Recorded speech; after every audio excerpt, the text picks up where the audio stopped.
Hi everybody and welcome to another episode of my blog series. I just made a video about diets and reality and expectations, but now I'm going to be making a video more of a biblical side, and I'm going to be talking to you about Daniel and Samuel. Samuel was the son of Hannah, and I have read the story and it's beautiful. You can find it in the Bible. You can start from the beginning from Samuel chapter 1 and 1 Samuel, and there's also 2 Samuel. So you can, start on that and you can research more about his story.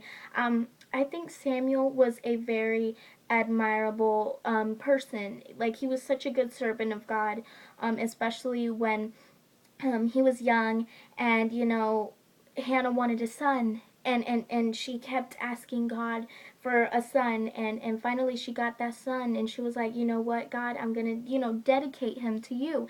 And Samuel started working, and with the high priest and everything, and suddenly God came up and took over. And what I mean by that is that he was sleeping one night, and suddenly he hears a voice that comes up and calls him, and he's like, he heard it 3 times, and the second time he was like, high priest, are you calling me? Like he kept going to the high priest trying to see if he was calling him, and he was like, if you hear the voice one more time, then make sure to say, here I am, Lord.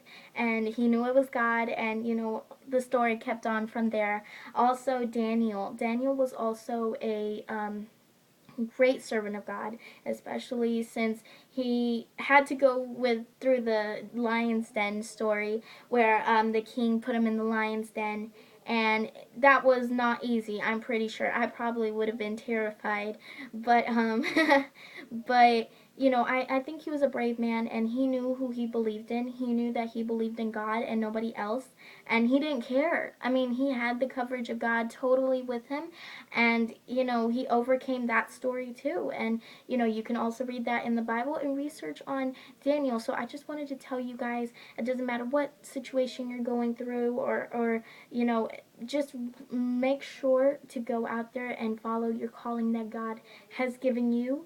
And also, just like Samuel, whenever God calls you, you have to say, here I am, Lord, and be willing. And so I hope I've inspired you today. So thank you for watching another episode of my blog series. Bye!